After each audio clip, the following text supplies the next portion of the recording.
Hi, everybody. Thank you for stopping by Living To Do's channel and the review of Kandi and the Gang, episode 4, Spilling the OLG tea.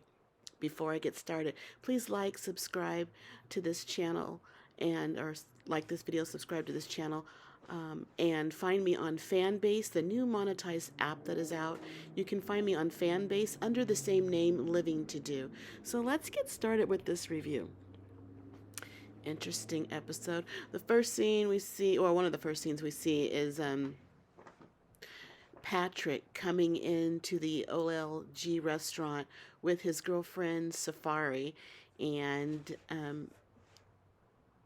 Chandrika is hosting. She's at her post at the front door, and Patrick and his girlfriend, they get a seat. They just seat themselves right in front of Chandrika, and they just come there for water and cornbread because she's vegan, she says. Like, there's a whole bunch of ingredients in cornbread that she shouldn't be eating if she's vegan. Make it make sense. Anyway, Chandrika is just watching them. And I'm like, why is Patrick bringing his girlfriend right in front of Chandrika, so to make her jealous? And why is she standing there? If you're not busy, make yourself busy, because you look thirsty watching them. It's not a good look. Um, Torin also comes in, and Safari and Patrick are still there eating cornbread and water. And he meets Sandria, I'm sorry, what's her name? Safari for the first time. And he also gets fired from his decorating job at Torrance house because Safari doesn't want him to do it, and she wants to do it. So they basically let him know, or Patrick lets him know right there, right in front of his girlfriend Safari, that he's no longer going to be the decorator, that Safari will be doing it. But he's going to keep him up on what she does by sending him pictures of the outcome of her decorating his place. I'm like, why would he want that? um, um, Brandon speaks to Dominique because he's having a birthday party, and he wants her to come. His parents are going to be there, and Dominique says, "I'm not coming to your party," but he really wants her to go, and he told her that I've already told my parents. I mean,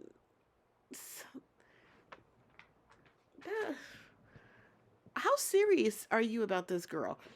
I mean, and how you should realize or know how serious she is about you before you make all these plans.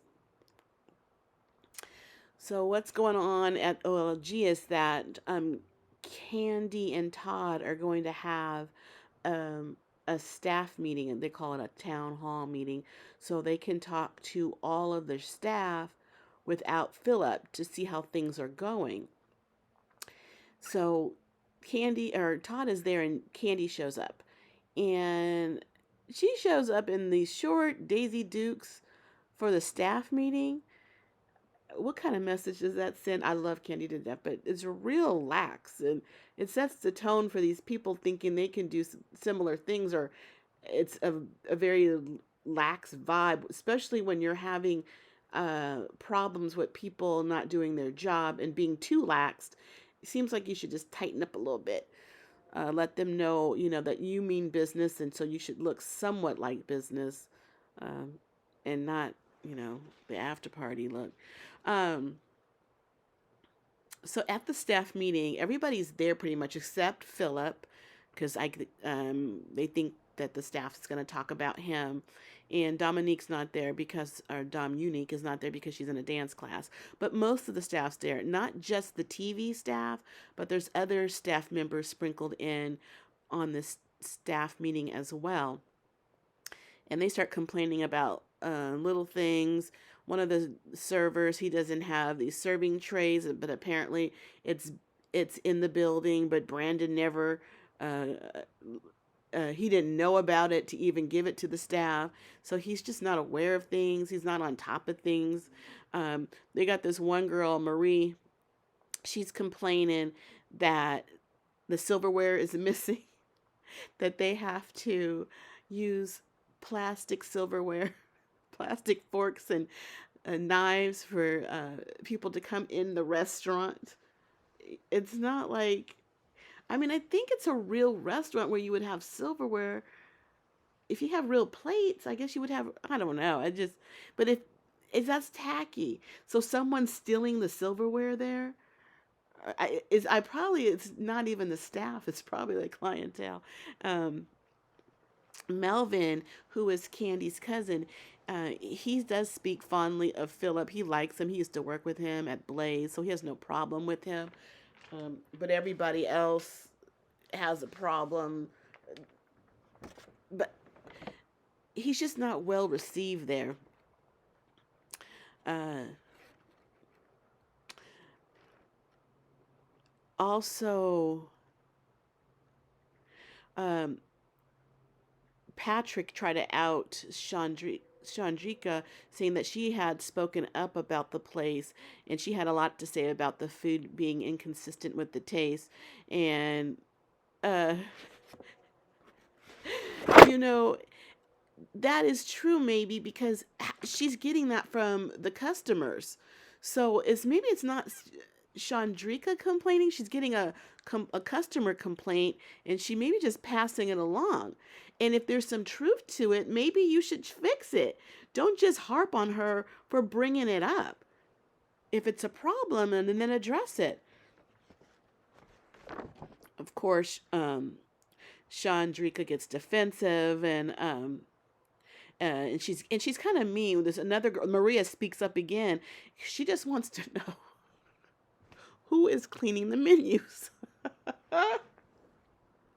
Apparently, I think she's trying to be indirectly saying that Chandrika's not doing her job. Um, and Chandrika's telling her to shut up. And in the meeting, if the menus need to be clean, clean them. But the thing is, there's only 10 menus there. I don't even know what the big deal is, really, because most of them have to use the CR code with their iPhones. I guess the Android phones, they can't use that code, so they have to hand out menus to them. But they're saying there's only 10 menus. Those 10 menus are dirty, and Maria wants to know whose job it is to keep them clean.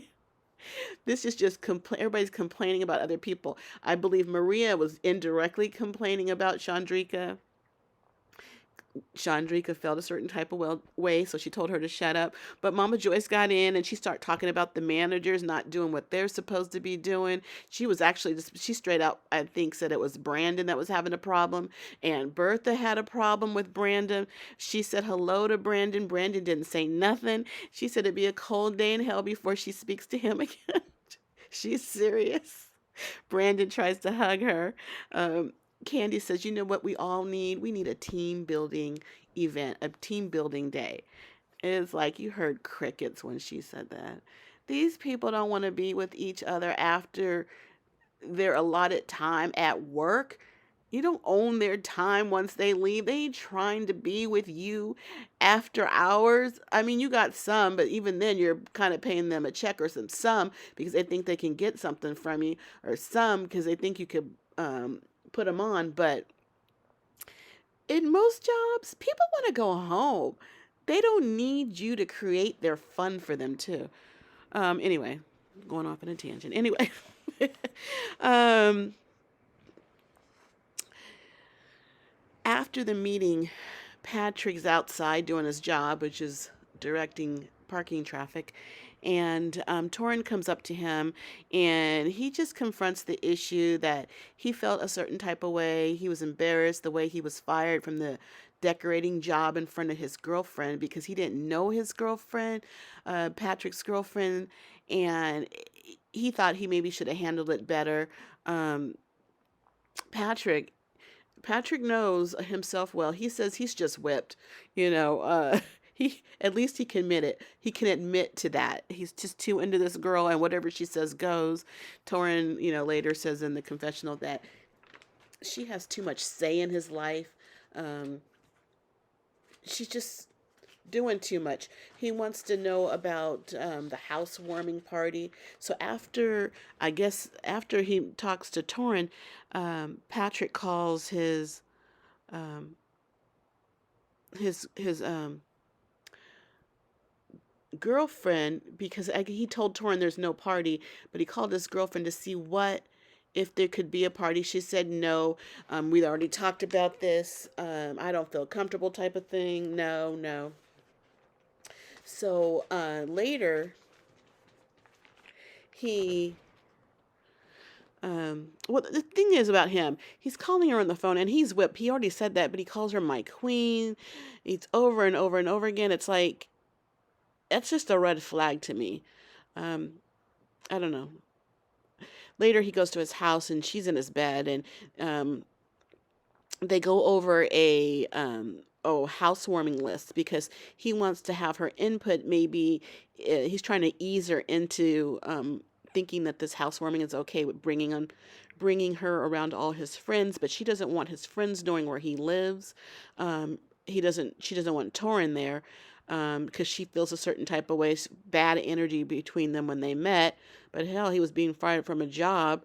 Um, and so the energy is not going to be cool. And also, she doesn't want Chandrika there. Well, we all know why. Well, basically, she says that Patrick had beef with Chandrika's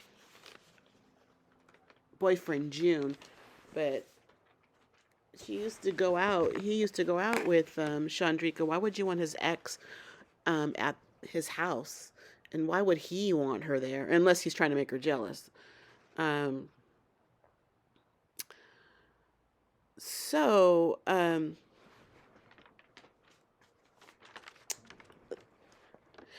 later at the restaurant, Brandon is talking to Philip. He's actually inviting him to his birthday party.